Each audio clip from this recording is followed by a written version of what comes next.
Hi, this is Luke from the Stats Medic, and in this video we're going to talk about confidence intervals for a mean difference, and we're going to do that using the activity titled Does Memory Training Help? So we have two learning targets that we want to address in this lesson.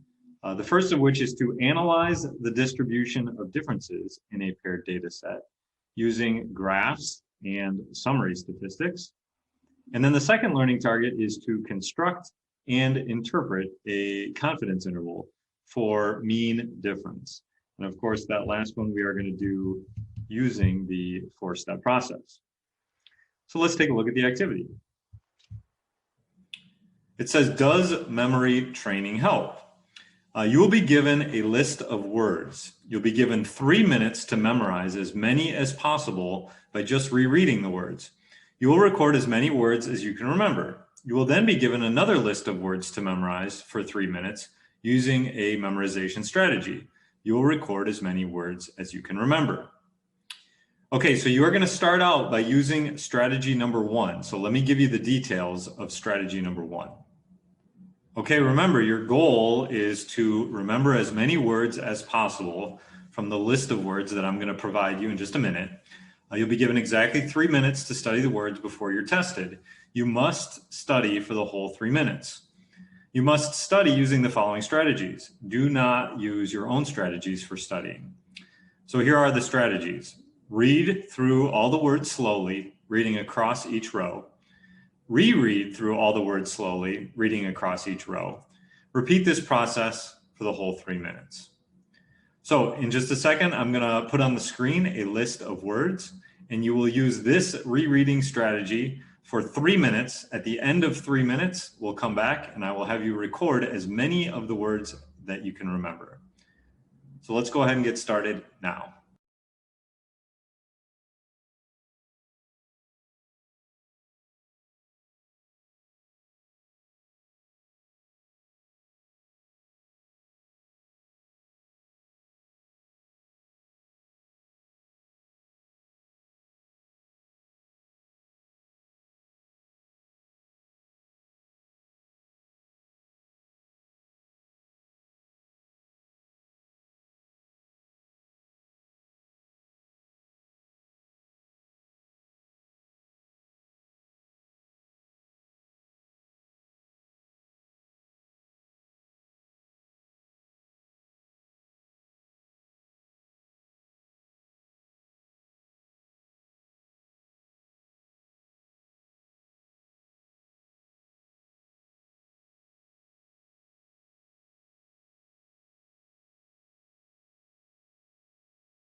Okay, your time is up. So on question 1 now, try to record as many of those words as you can remember as possible.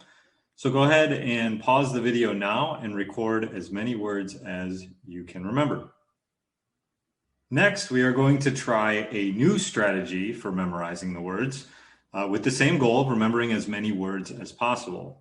Once again, you'll be given 3 minutes to study the words before you're tested, and you must use the whole 3 minutes. So you must study using the following strategies. Do not use your own strategies for studying. So here are your strategies. Build a story that uses as many of the words as possible. Tell the story again and again until the time is up.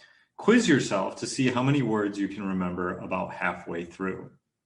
So once again, I'm going to give you a new list of words and a 3-minute timer, and you'll be using only this strategy, strategy number 2. So let's give it a shot.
Okay, time's up. Let's see how many of those words you can remember. So write this down for question number 2, as many of those words as you can recall.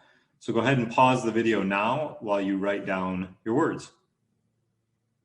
Now, this type of experiment is what's called a matched pairs design because each subject is receiving 2 treatments. Now, when I do this in class, I have to make sure that I randomize the order with which the treatments are given. So some students will use strategy 1 first and then strategy 2, while others do it in the other order. And we usually do that by tossing a coin. So I'd like for everyone to have the same data set in order to work through the rest of the activity here. So I'm providing you with data from one of my classes. So you're going to have to copy these values down here, and then you can work your way through the rest of page 1 on the activity. But I am going to ask that you stop right here so that we can do a debrief before you move on to page 2. So go ahead and pause the video now. Let's check in on your work so far here.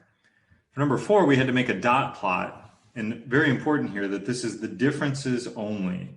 So we are not looking at individual number of words remembered, but only the difference between the two strategies.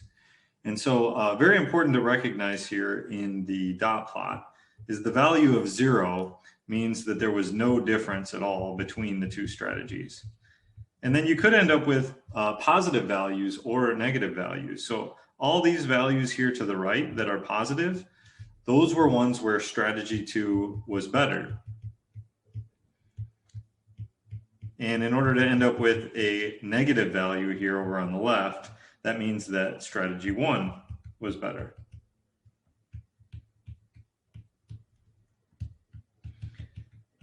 So the next question says, what does the dot plot suggest? Well, if you look, there are much more positive values than there are negative. In fact, 20 out of the 27 students remembered more words using strategy 2. So there is a suggestion here that strategy 2 is working for increasing the number of words remembered. Now the mean of those differences is 2.07. And let's get our notation correct here. This is the mean of the differences. So we are going to call this X bar of the differences. And then down here, we're going to call this the standard deviation of the differences. And we did want to interpret the mean there, which says that on average, a student remembers 2.07 more words using strategy 2. Because that is a positive value, strategy 2 has higher numbers than strategy 1. Okay, let's move to the next page here. And this is where you are going to do a full 4-step confidence interval for the true mean difference in words remembered. So go ahead and try this on your own, and then you can come back here to check in on your answers. So go ahead and pause the video now.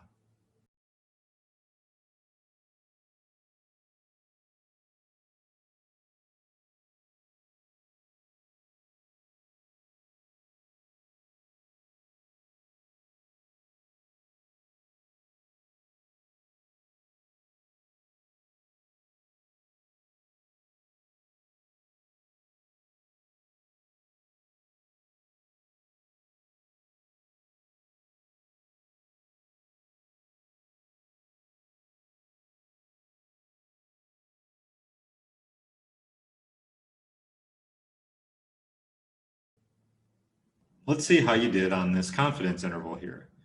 So in the first step, the state, we want to start with the parameter here, making sure that we're using the correct notation of mu sub diff here, and making sure that we're referring to the population. And then our statistic is the average from our sample of 27 students, and the confidence level was given to us at 95%. So for the plan, we want to name the procedure and then check the conditions. This is a one sample.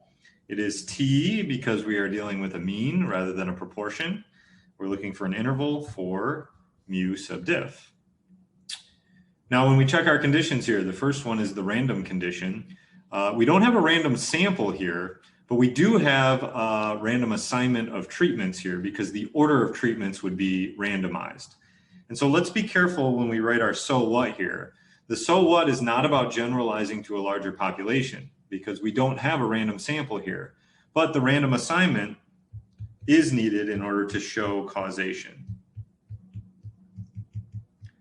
Now the 10% condition is actually not needed here because we only need the 10% condition when we're sampling without replacement.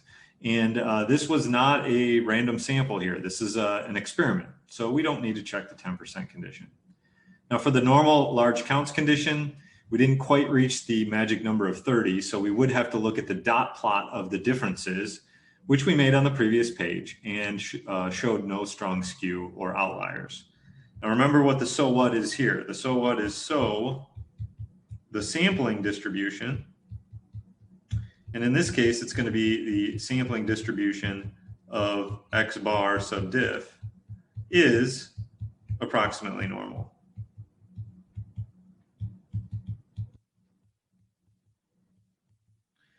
All right, now to the part where we actually do the calculation here. The general formula, of course, is going to be the same for any confidence interval, point estimate plus or minus margin of error. The specific formula here is based on the fact that we're trying to estimate mu sub diff. We're using x bar sub diff as our estimate. Of course, we need a t star here, and then we have our standard error. So then we go ahead and plug in numbers. Now for this t star value, you have to know your degrees of freedom, which is n minus 1, as 26, and then your confidence level of 95%. And then we go over to table B here, and we know that our degrees of freedom is 26. Our confidence level is 95%. That's going to tell us the correct t star value of 2.056, which you will see in the work here. And finally, we arrive at a confidence interval of 1.08 to 3.07. Conclusion is a typical conclusion for a confidence interval. We are 95% confident that the interval from 1.08 to 3.07 words captures the true mean difference in words remembered using story over rereading. And then the final question, based on this confidence interval, do we have convincing evidence that more words are remembered using story? And the answer is definite yes here, because both of the values in the endpoints of the interval are positive, which means all of the plausible values for the mean difference are positive. And remember, positive difference indicates that strategy 2 was more effective. So let's go ahead and summarize our learning in the important ideas. For the important ideas, let's check back on the learning targets from the beginning of the lesson. So the first one is to analyze the distribution of differences in a paired data set using graphs and summary statistics. So let's just label this as learning target number 1. And I'm going to say here, describe the distribution of differences. And just like we did in the activity, I'm going to suggest that the first thing that you do after you find all of your differences is to take a look at a graphical representation of them, which I would suggest a dot plot, my personal favorite, and realizing that within that dot plot that you create, 0 would mean that there's no difference between the two values. And then also being very clear to indicate what happens in this direction and what happens in this direction, depending on the context of the problem. Now, as far as statistics that you're going to use here, you would find the mean and the standard deviation of all of those differences. And the notation here is important. Okay, the mean is going to be x bar sub diff, and the standard deviation we're going to use s sub diff. And those are your two statistics. All right, let's take a look at the second learning target, which is to construct and interpret a confidence interval for a mean difference. So this is all about the 4-step process for constructing a confidence interval. And hopefully what you realized is that there wasn't really anything new here, because this is almost exactly the same as the confidence interval for a mean that we've done in the past. Okay, so let's just make note of the minor differences that we see between this and just a general one sample t interval for a mean.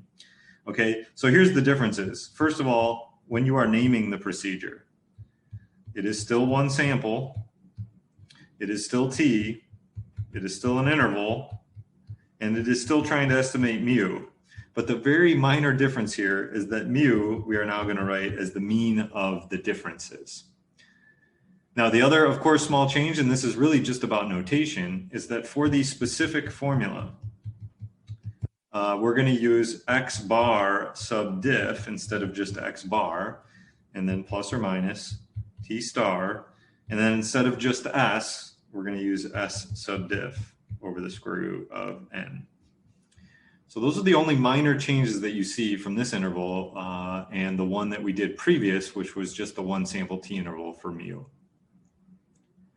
Okay, let's see if you can apply your learning in a new context here in the Check Your Understanding problem. So go ahead and try this problem on your own and then come back here to check your answer. Let's see how you did on the Check Your Understanding problem. In part A, we had to make a dot plot of the differences. And very clearly in the dot plot, you can see here that all of the differences are positive, suggesting that the actual amount of time spent online is much more than what the parents perceive. In part B, we have some summary statistics to back that up. The average of the differences is a positive 3.02, which says that the amount of actual time spent online was 3.02 hours longer than what parents thought on average. And then in part C, we had to do a full 4-step confidence interval here. So in this state, you want to make sure that you're using the correct notation here and clearly referring to the population, also indicating the order of the subtraction there. And then we have our statistic and the confidence level. For the plan, you want to start by naming the procedure, which is a 1-sample t interval for mu sub diff. And then we want to check our 3 conditions here. So the random condition, we were told that this is a random sample of 10 teenagers, which means that we'll be able to generalize our conclusion to all teenagers. Now we do have to check the 10% condition here because we were sampling without replacement, but definitely 10 is less than 10% of all possible teenagers. And for the normal large counts, we didn't have a large enough sample size to use the central limit theorem here. So we have to go back to the dot plot, which we've already made, and we can see clearly does not have strong skew or outliers, therefore telling us that the sampling distribution is approximately normal. For the do, you want to start with your general formula there, which is true for any confidence interval, followed by the specific formula for trying to estimate mu sub diff. And then we're going to go ahead and plug in our numbers. Check to make sure that your T star is 1.833, which comes from the degrees of freedom 9. And then we've got our final interval here. And a pretty standard conclusion, we are 90% confident that the interval from 2.25 to 3.79 hours captures the true mean difference in time spent online. So this concludes the video for confidence intervals for paired data. Thanks for watching.